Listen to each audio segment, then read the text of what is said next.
Good evening, everyone, and thank you for joining us for our biweekly guided meditation and Dharma talk here at the Blue Lotus Meditation and Mindfulness Center in beautiful central Minnesota, in Brainerd, Minnesota. I am absolutely delighted to have each and every one of you join us tonight.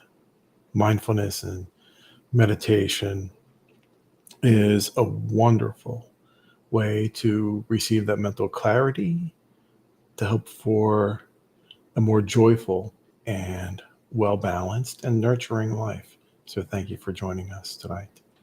So today is August 19th, 2024. It is about 6 p.m. here in the Central Time Zone where we are located.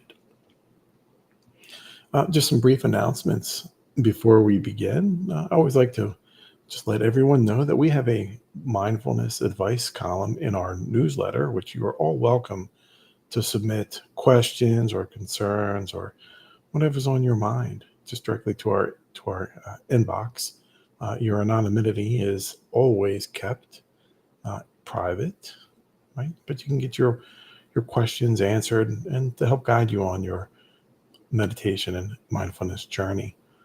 We also have our weekly sanghas, right, throughout the week, our healing sangha, our veteran sangha, our new beginning sangha, rainbow sangha, welcoming, and a teen sangha. And I do want to just update you all. We are currently auditing and updating all of our curriculum here at the Dharma Institute as well. So you'll notice that you'll see some very nice updates to all of the classes that we currently offer, and some new additions coming up in the fall. You'll find those posted on our website as well. Our upcoming retreats for August, on the 23rd, we have our refuge retreat. So if you or someone you know is a survivor of domestic violence or just an unsafe household and you want to get away and achieve that mental balance and peace, and even if it's just for a weekend, there is no charge, no cost. So just come sit with us for the whole weekend. And then on the 25th, our mindfulness and meditation retreat. That's a Sunday, so that'll be all day. And we are also booking for our Renew Humanity tour all throughout the world. So if you would like me or one of us to come out to your location, just drop us a line and let us know. We'll be happy to come visit you for a live interaction. Absolutely. So we'll begin with our 3 jewels before we begin our guided meditation and Dharma talk. I take refuge in the Buddha. I take refuge in the Dharma. I take refuge in the Sangha. Very nice. We pay homage to the Buddha, to the Dharma, his teachings, and to the Sangha, you. Right? The Sangha in olden times really consisted of the monastic community, but mindfulness and Buddhism and meditation is not dogmatic, so we included it to our lay people as well. So everyone gets to, it's inclusive, right? Everyone is invited to participate. Tonight's topic is mindfulness for school teachers. School teachers are an important aspect of our lives.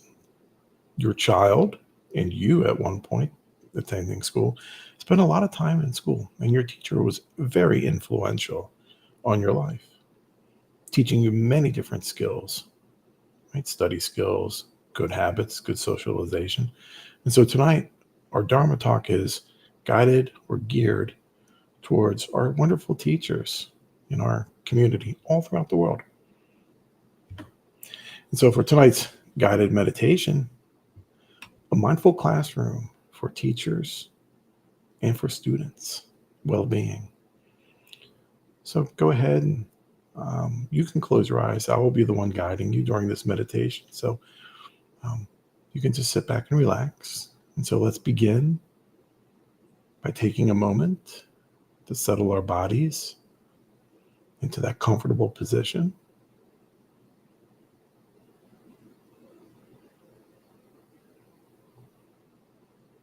You may close your eyes or keep them open slightly with just a soft focus, looking a few feet in front of you if you choose.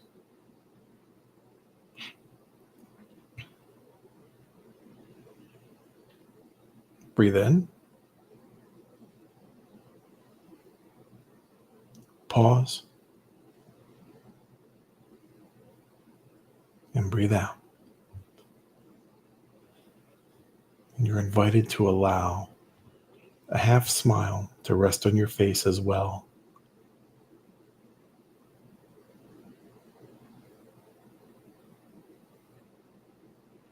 Lift your spine and allow your shoulders to soften.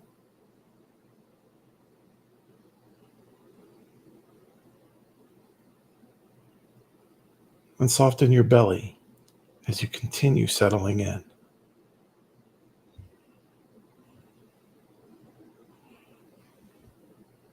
Breathe in.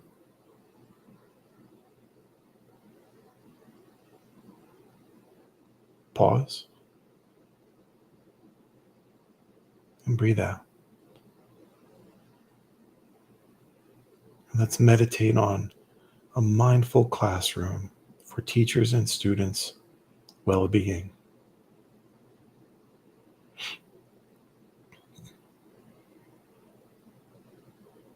Teachers, like many before you, are an integral part of a child's development.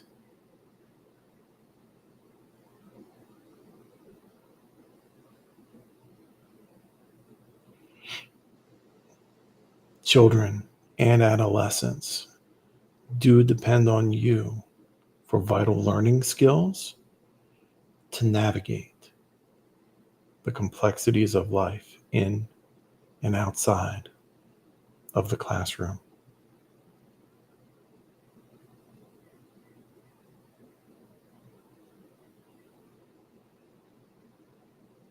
As such, it's important that both you and your students have a loving and welcoming learning environment.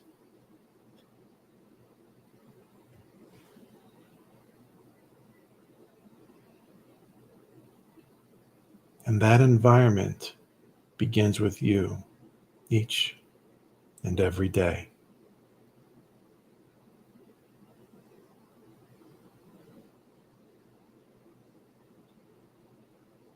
Walking into my classroom, I bring a sense of balance, joy, and warmth.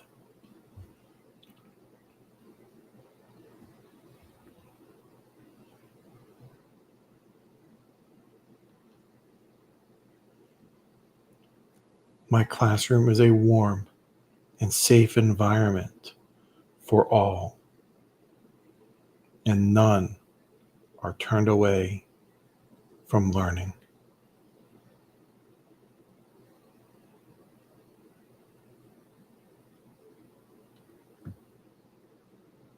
Breathe in.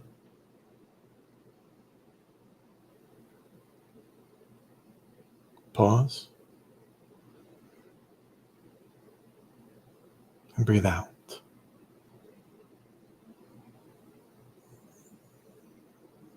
My mind is open to the wonders my students will reveal to me.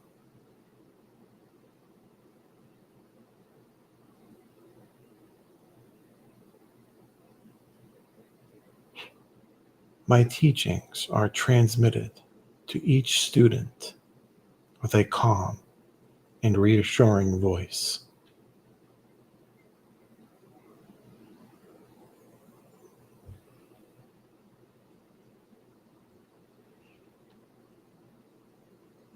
When receiving questions from students, I reply with positive affirmations and informative replies.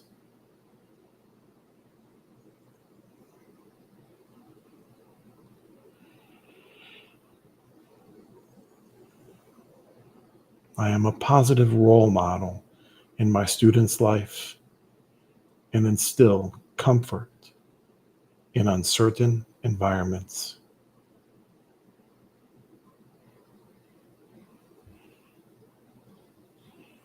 Go ahead and begin to open your eyes and readjust yourself before moving about if you choose.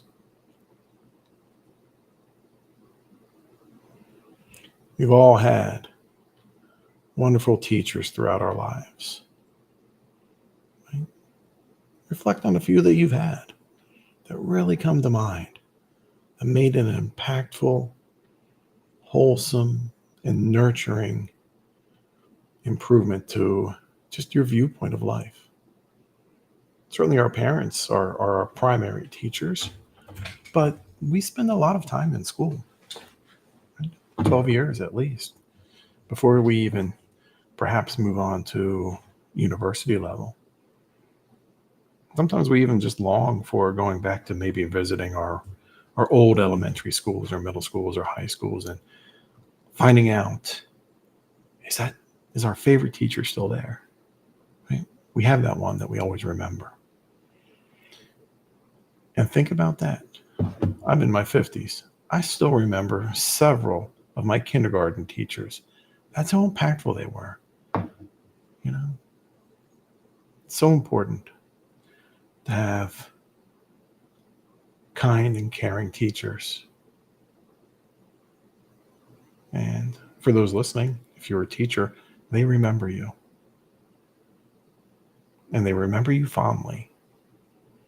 Even if you did give them a bad grade sometimes. Well, you didn't give it to them, right? They've earned it themselves. But even if there was. And so,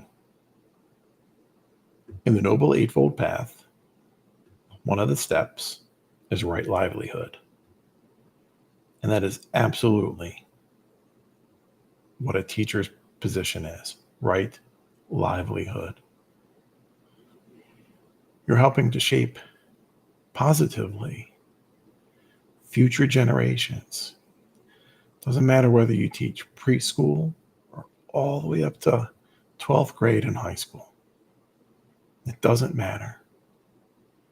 You're doing your part to help nurture society. That is absolutely a right livelihood. And if we think about several great teachers, other than our own personal ones, right, that are special to you, Buddha is certainly a wonderful teacher, right?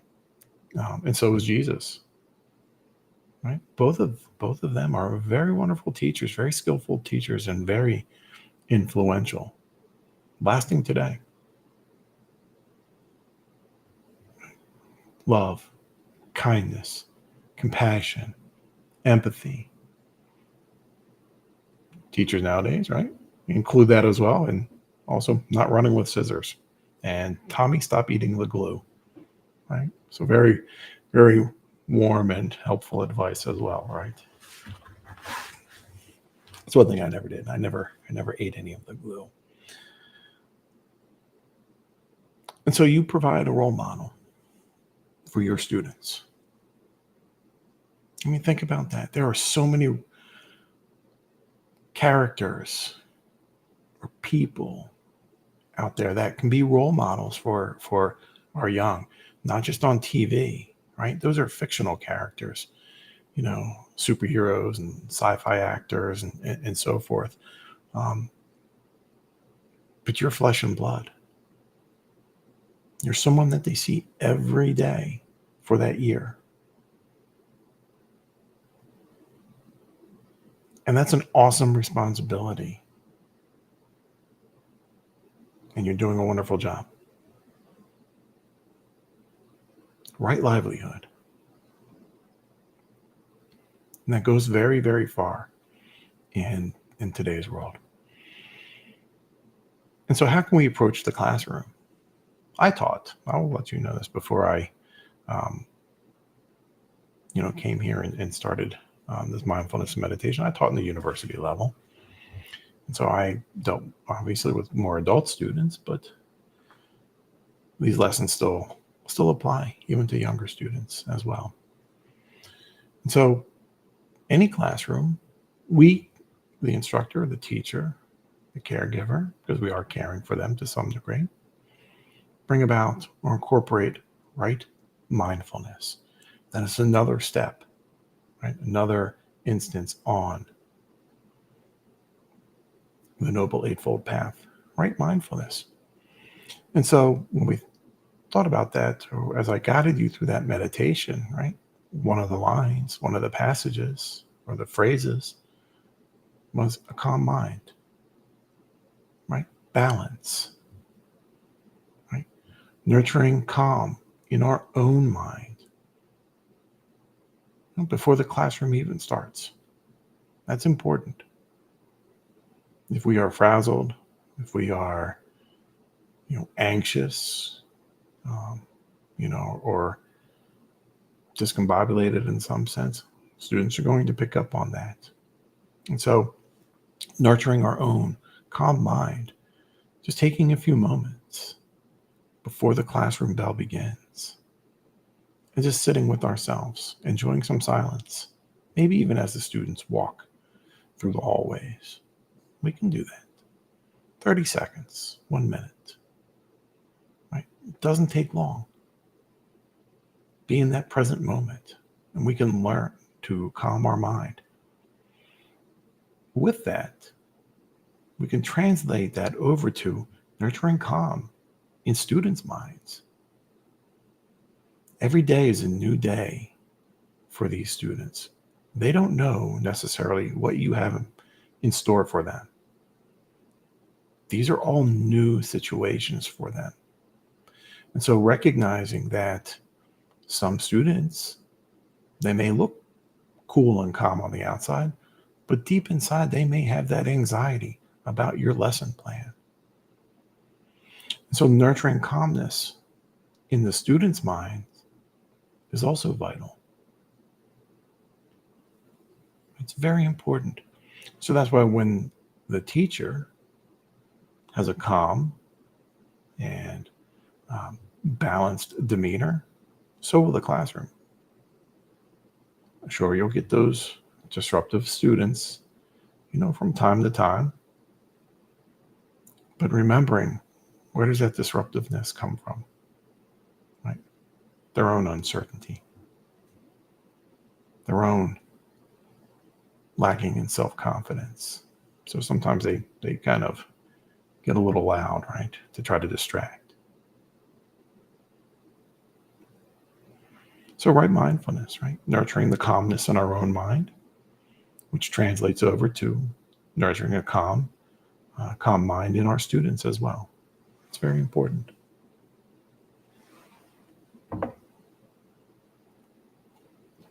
And right speech. Right? So when we are talking to students, right speech is also on that Noble Eightfold Path as well. Speaking in warm, friendly, inviting tones. Right? Sometimes you may have to be stern when somebody's eating glue, right? Tommy, don't eat that glue. May have to be a little stern at times, right? But we're not abrasive, right? We're not chastising. We're not poking fun right at someone. Just like we wouldn't like someone to chastise or poke fun or ridicule us in front of our peers. We've all had those experiences at times.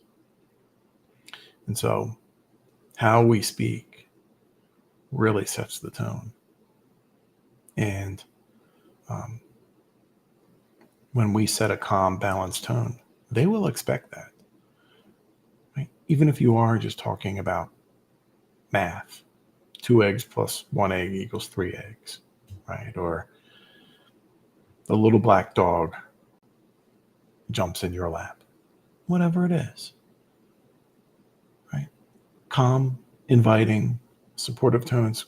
Believe it or not, they may not get that at home. Your class may be the refuge that a student does not have at home.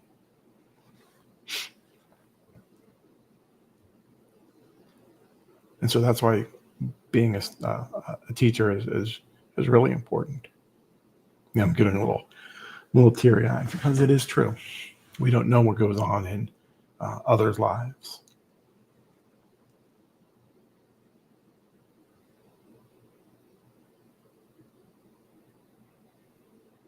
And right action, right? Right action is important too, which follows right speech, right? And one of the most important, correct, wholesome actions that we can take, or that you can take as a teacher, is just simply listening. Right? Again, maybe they don't get listened to at home. Being a child is difficult. Being an adolescent is difficult. Adults always telling them what to do, how to do this. And it's not that sometimes, our youngsters don't need correction or guidance, but just like you, they want to be heard. And so active listening, right? Listening to what the student is really saying. So that's right action when it comes time to listening. And allowing, maybe in the beginning of the class, just like when you took a few moments to calm and collect your mind, maybe even spending 30 or seconds or a minute or so, even before the beginning of your class, just allow students that moment of calmness and quietness. Changing from one classroom to another can be a little disorganized, right? Maybe somebody had to run to the restroom, right? And is afraid of the bell, right? How often has that happened, right? You had to use the restroom because the previous teacher says, well, the bell's coming up. You have to wait. And you only have like 2 or 3 minutes to go. And the restroom's on the other side of the school, right? Not even along your way. And so even just allowing a few moments to allow that student to collect themselves, or all students to collect themselves mentally before you dive into your lesson plan for the day.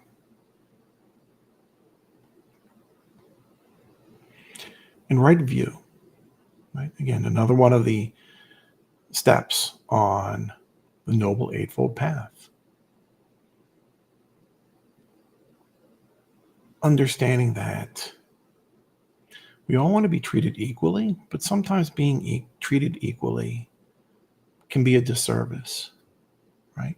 So treating people equitably. Some student may need more resources than another. It's not to say that they all don't have or that there's not a basic level of care and support, right? But maybe even just spending 2 or 3 or 5 minutes extra with one extra student can make a difference. Right? Even when they don't think, or even if you don't think it's making a difference, it is. And so sometimes we get those struggling students, right? And there are some obvious ones, right? The obvious student who, no matter what they do, they can't get those 2 eggs plus 3 eggs equals 5 eggs, right? We can work with them, right? So those are the obvious students. But there may be the not so obvious students, right? Maybe they do get all of their math problems correct. Maybe they do come into class with clean clothes and a full stomach from breakfast earlier, but you don't know their home lives. So sometimes they may be struggling internally. They may do well academically, and they may present a proper appearance, or a collected appearance. But we don't know as teachers what goes on in their home. Just like you don't know what goes on in your neighbor's home, or your coworkers, or the other teachers' homes. So understanding that children and adolescents have an extra burden than sometimes adults do. And so bringing that extra compassion and empathy really goes a long way.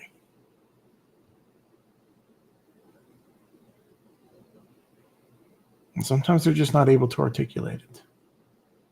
Maybe they are that disruptive student, these not so obvious struggling students. Maybe they are the disruptive student, the class clown, right? We think they're trying to be funny, but why are they trying to be funny? Maybe because there's a lot of suffering at home, but they just aren't able to articulate to you. Or because they were told that if somebody comes, if the police or whoever comes to our home, you're going to be in trouble. And so this is also an extra responsibility for teachers, right? Mandatory reporting, right? And so sometimes we have to be extra mindful of how we speak and how we interact, being aware of verbal and not verbal signs of struggling students. Struggling isn't just academics. And parent interactions, the parent-teacher night, right? Sometimes we look forward to those, right? To seeing and giving praise, to the parents about their wonderful students. How often did you come home and your parents asked you, hey, what's going on? How was school today? Oh, fine. What'd you do? Nothing. My daughter tells me that all the time. Nothing. I know you did something, right? I know you did something at school today. So sometimes that parent-teacher interaction is a vital link of communication. Sometimes you get those administrative interactions as well, right? Faculty meetings, collaborations, and so forth. Maybe you meet with the principal. Meeting with the principal when you're a teacher is a little bit different than when you're meeting the principal when you're a child. That was me as a child. I had to go meet the principal a couple times. It's a little bit different when you're working in that environment.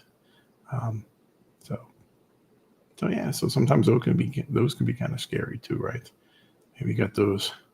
You remember your day back in 5th grade, and you had to go see the principal. It's not quite the same, right?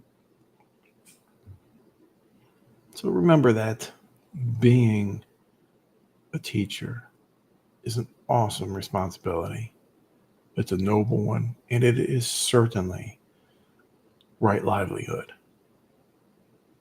right? You are positively impacting children's and adolescents' lives, teaching them valuable lessons that they may not even understand until they're older. The value of compassion and empathy and loving kindness. Those are lessons that are brought forth in any occupation, right? And they're how we treat others. So it's not just coloring in the lines, it's how we treat others. And they learn that from you. That's an awesome responsibility. Let's keep up the good work. So our next talk is on September 2nd, 6 p.m. as well. And this one will focus on mindfulness for students. So teachers are usually the first ones back into the classroom before the students, right? Students are gearing up. Maybe some have already started their studies and their schools. But so September 2nd, Monday evening at 6 p.m. Mindfulness for students for our next guided meditation and Dharma talk. And we'll talk about uplifting and supportive and age-appropriate conversations for students for dealing with their peers and studies and so forth. So we look forward to seeing our students from our teen sanghas and other areas as well join us. And with that, we'll end with our 3 jewels. I take refuge in the Buddha. I take refuge in the Dharma. I take refuge in the Sangha. Satu, Satu, Satu. Well, my friends, I thank you all for spending some of your precious and valuable time this evening with us as we talked about mindfulness for school teachers. And many blessings to you all. And if you have questions, feel free to type into the chat or send us an email, whatever works. We look forward to hearing from you and supporting you on your mindfulness and meditation journey. And many blessings to you all. Take care.